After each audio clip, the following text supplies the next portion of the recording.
Hey everybody, welcome to another RodzSquad Retro Reviews. Just trying to do another little informative video review of another piece that I had added to the collection. This is actually, I did that quite some time ago during one of my retro visits at one of these stores. I think it was the Game Zone up in New Jersey. And we picked up this right here, the Retro Bit Generations. And actually, I was looking forward for this for some time. It says it has over 100 popular retro video games in it. It's a nice looking box right there. It looks like it has who's that? The gentleman from Ghouls and Ghosts or Ghosts and Goblins. Looks like Bionic Commando, some football right there. And over here it gives you kind of some of the games that are in it. Captain Commando, Kid Mike 1942, Alfred Chick. I don't know what that is about. Ghosts and Goblins or Ghouls and Ghosts, I'm sorry, Brawl Brothers, those type of games, and Sun Mercs, R-Type. Does claim to have all these different games in them. This actually was released around the same time as the NES Mini, and was definitely and it was at a not as much as the Mini, because the Mini actually blew up and got crazy as far as what the prices, because you have these resellers and these collectors who just made that market extremely profitable for the Nintendo company. But this came out around the same time, and it boasted to have a lot more games than the NES Mini. This is the back of the box right here, packed with over 100 popular retro games. And I think the NES Minis, if I understand, only had about 30 or so. So we're going to go ahead and take a nice little look at the Retro Bit Generations today on RodzSquad Retro Reviews.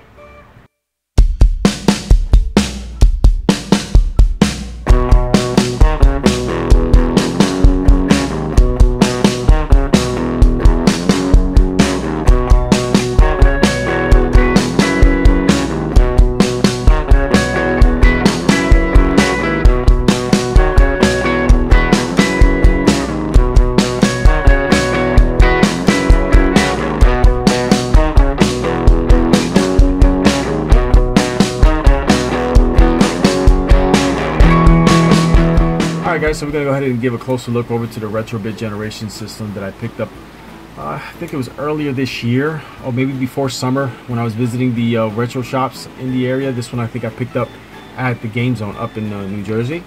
So we're going to talk a little bit about, I'm sorry about the lighting guys, just having some issues right now with lighting. So definitely want to talk a little bit about this right here. This system actually came out around the same time as the NES Mini last year. And it boasted to be better than the NES Mini because it supposedly had 3 times the games, 3 times plus the games that the NES Mini has. Also a lot of different games from Data East, Jaleco, and Capcom. Not sure what the Iron is all about. These are the games that apparently it's showcasing or promoting the system. This is the way the back of the box looks and stuff like that. So let's just open this up real quick. I already have the system connected, so I'll show you guys real quick what this is. Here to discuss all the different features and characteristics of the system. Okay, there goes the box again. We're going to put the box here on the ground. Alright. Comes with a instruction manual. Pretty much, I guess, tells you how to use it. Has a different interface to it. Those type of things. We'll go into that momentarily. Comes with AV wires and HDMI wire. This does have the compatibility of using HDMI or AV wires, which is kind of cool. Then it has, looks like a classic Sega Genesis 6-button controller, which is actually really nice. Feels comfortable in your hand. Funny thing that I'm saying that is because I don't see any of these games right here that I've actually been looking through that really need these 6 buttons. Usually the 6 buttons are for video, fighting games and those type of things. This is the actual system itself. Again, I'm trying to, hopefully you guys can see it real good. I'm going to go ahead and just disconnect it real quick. Alright. Connect it real quick so you can take a good look at it real quick. So this is it. As you can see, it has HDMI. It has a spot you can put an SD card. So if you download games and it's compatible here, you can actually put them games in there. Here's the power adapter where you connected the AV wires and the HDMI again. It's very lightweight. Very lightweight. Only has one button right here, the power button. Also has the controllers are USB based. So you use USB based controllers, so it's not like the Retron. And the Retron had the little ports that you can actually connect the actual controllers from that time. No, this is USB based, so So we're going to go ahead and connect this again, and we want to go ahead and just look at the interface real quick and show you guys what it looks like. Sorry about the darkening, guys. Alright, so we'll do that. Let's put this out of the way real quick. Sorry about this, guys. Again, I'm trying to, so maybe that helps a little bit. I have somebody who's recording, JD, and he is a monster, and he's covering the light. So he's a monster, the guy's big. Yeah, so the retro bit controller. So we just went over that real quick. Get it another look right now. See what it looks like.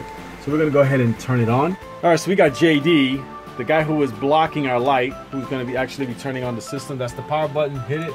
We got it connected to the HDMI here in the system.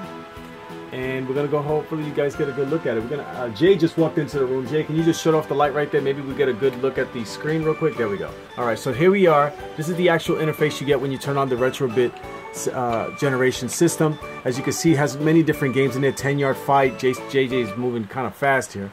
Astro Hawk. Did notice there was a lot of what are those? Fake games. Those little Chinese games, I guess. Yeah, those knockoffs. They put a lot of them, but Bases Loaded is an old game that I remember when I was a kid. Banishing. There's a lot of different games. Banishing Racer. That I was impressed by that. We did notice something when me and Jay was checking it out. The frame rate is horrible. The frame rate is horrible, but they're also using arcade games. So we're just going to show a couple of games real quick. Jay, go to Captain Commando. Let's hit the Captain Commando. And then we're just going to look at it real quick. Now Jay's going to show us that it's actually as if you're playing in the arcade. So Jay's going to go ahead and hit the A button. It's funny because they'll say hit the start button, but as you can see, as it's loading, it had the ROM as if you would be in the arcade and you were turning on the cabinet. So actually Captain Commando is coming on right now. It's loading, so there's a little bit of a wait there on the loading. But this is what you would see if you were in the arcade. I'm trying to... As you can see, he pressed a certain button, the R button, the right button, to put quarters into the system. So here is Jay. And you can see what Captain Commando looks on the Retrobit Generations. Actually, it looks a really decent port to it. And again, it seems to be arcade. The frame rate is a little blocky. Yes, what do you think? It's just like skipping a little bit. The sound is a little muffled. What do you think? It's a little muffled sound. You can definitely tell there's more than like 4 people on the screen. Yeah. You can see the frame rate drops. Yeah. Actually, you have the opportunity of playing the 2 players here. JD is not playing. He's just looking. But you can actually play the 2-player games. I did notice though, if you want to play another game, that you have to press the on and off button to do so. So you actually have to turn your system off and turn on. But it actually looks really nice. Let's look at another game. All right, Jay. So now we're gonna go ahead and try Ghouls and Ghosts on it. Again, this is the arcade version. Jay's putting in the quarters to add to the gameplay. As you can see how the actual picture looks. It's actually really... Did he kill her? No, I think she fell asleep or something. But anyway, this is one of the hardest games, huh, Jay? I hate this game. But actually looks really nice. A lot of people say he doesn't belong to Marvel's Capcom. I think he's fine. But you don't think it looks really nice? You don't think so? It actually looks really nice. I mean, I don't see any frame rate. This is the game that he loses his clothes, right? I'm not a big guy on this game. Oh, that's right. I remember this. Now, Ghosts and Goblins. This is Ghouls and Ghosts. Never was a big one on this. This is not something I was a big fan of. You use your power already. But it looks really nice. It does. It looks very nice. We're gonna go see another game. All right. So now they're playing 1942, both of them. So we're gonna see how this looks right here. This one looks a little choppy. You notice that? It plays like crap. It's delayed. It's delayed. Very delayed on the movement. Very slow. Yeah, not a big fan. And that what's up with that ringing, that buzzing? I know, it's very annoying. Very annoying. If I remember correctly, when I used to play this, that only happened whenever you got close to a boss. So I'm not sure why is it that happening already when the game just started. This isn't very good. Yeah, this is very bad port. Yeah, 1942. Not really impressed. All right, so now it's going to be Knights of the Round. They're both going to be playing this right now. Doesn't look too bad. It's on HDMI again. Retrobit Generations. Okay, there goes Jay and JD. Actually, how you guys feel on this one? How does this feel? It's a little delayed? No, it's just the frame is not very good. But it's not delayed? It's not delayed. It's responsive? It's responsive. It's the frame. Like, you can see it slows down quite a bit. There's too many people on this game. And you know, with a beat 'em up, that's not really good. Alright, I mean, so, you know what? We just looked at a few games real quick, so we're going to go ahead and give final thoughts. Alright, going to give some final thoughts here on the Retrobit Generations.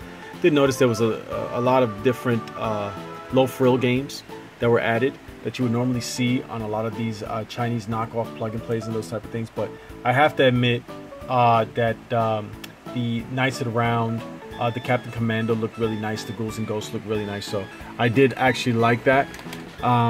So I definitely give ups on those. And actually, if I'm not mistaken, the Captain Commando and the Ghouls and Ghosts was actually arcade ports. You had to actually press a certain function on the controller so you can go ahead and look as if you're putting in quarters into the system. This right button that's up here right now. This right button. So also has some Game Boy games in there too. For the price tag, $49.99. Nah, I think it's worth it, to be honest. Is it on par with the NES Mini? No. NES Mini actually is a product that was created by Nintendo, so obviously what you're going to get from that is Nintendo approved, so it would have to be top quality. These are ports, I guess, that were downloaded from different areas and a lot of Chinese knockoff type games that were added onto this. But for $49.99, not bad. I believe actually it's gone down even more now, so you can probably pick it up for 40 bucks. So Retrobit Generations, yeah, why not? If you just want to have something to just have there in the event that you just want to play a quick game here or there, yeah, I'd give it a shot. So the Retrobit Generations, yes and no. Again, if you're a true gamer, a true retro gamer, I would say no. If you're someone who's a casual gamer, yes. So that's our thoughts here on RodzSquad Retro Reviews. As always, thanks for watching, guys, and as always, keep it retro.